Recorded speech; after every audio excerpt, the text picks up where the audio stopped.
Allison. Hey everyone, I'm Dennis Hong. And this is Help. I'm an entrepreneur, a podcast for those who have taken on the challenge of entrepreneurship and who love tips and advice from successful entrepreneurs who have overcome tricky obstacles along the way. Today, I have Dennis Hong, a co-founder of Patturn, a business that completely changed the dynamic between how retailers like Amazon and Walmart handle returns, turning products that ended up in landfills into a sustainable, low-cost experience for shoppers, also known as green purchasing. All right, Dennis, it's time for my favorite segment, tea time. So I've got here some coffee for you. I don't have any tea for us to drink, and I definitely see there's a trend here with the whole tea thing. But you know what? Alas, that's not the kind of tea we will be having today. Now, I do love tea time, Dennis. This is the time to air out a story you haven't told, specifically a tough time you've had with your business that really put you in a bind. And it was someone else's doing where you thought to yourself, does this happen to everyone? This can't be normal, can it? I think there's something really wrong here. Now, we don't use real names, no company names, as much as I'd like justice over the airwaves. So, Dennis, what's your tea? Sure. I'm not a tea person. I've always preferred coffee. I've always preferred coffee over tea. So I don't mind the coffee, but I appreciate that. Rock bottom. Okay, tea time. So when I graduated in 2017, my older brother and I were trying to figure out what to do next. Patturn wasn't even a thought. I've always had the luxury of growing up in a business environment. My parents started essentially a computer repair shop, and that business grew, right? And we originally built Patturn to support that business, which is always why I've always worked in an office setting. But what happened is in 2019, we were just, it was a normal day. Long story short, we received a call from Fort Worth Police we received a call from ADT that someone was in our building. And long story short, me and Davis stopped by the building and we didn't see anything like noticeable that looked like forced entry or anything, so we just left. The next morning, my dad swings by the warehouse to check it out. They, whoever robbed us, took over $300,000 worth of inventory. Whoa. And that shot and this was before we even decided to build Patturn. For for about 3-ish years after me and Davis graduated, we were trying to figure out what to do next. And then hitting rock bottom made it seem crazy. Yeah. We were prepping for sales for the holidays because my parents focused in electronics, and essentially they stole over $300,000 worth of inventory, and there was not much we could do. There was nothing we could do. We could file with insurance.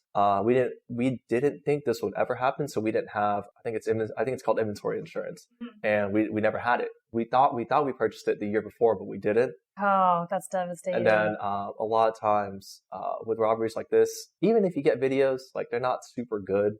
As long as you can't enhance. The person covers up their face. Yeah.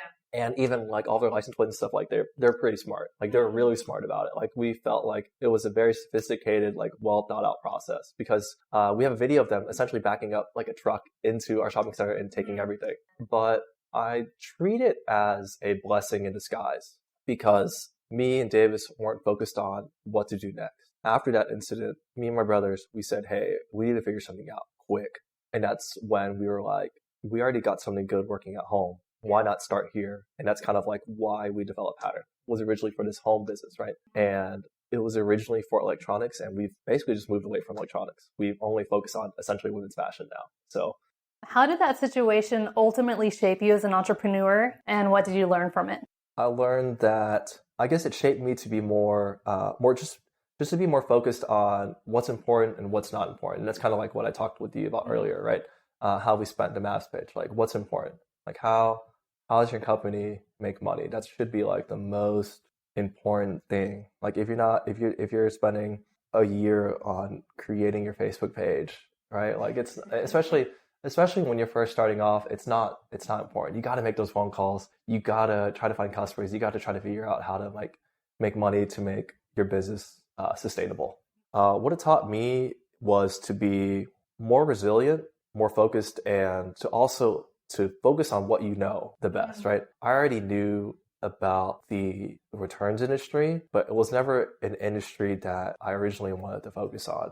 Me and my brothers thought of the idea just to essentially, are you familiar with the term white labeling? Yeah. Yeah. So white labeling a product and trying to start our own brand. Yeah. Right. And we tried to do that. We didn't try to do that, but we brainstormed it for maybe about 2 years, but we never really pulled the trigger on anything. And essentially, like, working with my mom and dad for those 2 years of trying to figure out what to do was more of like just kind of going through the motions and not really focusing on what to do next, right?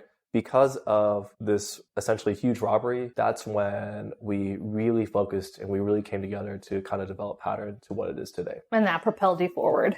So you had that push. Essentially, yeah. And that was kind of like that rock bottom moment that said, hey, we need to figure out something quick, because otherwise these doors are closing and I need to go back, go get a real job in the corporate world. And so far, that was the biggest rock bottom that kind of shaped me.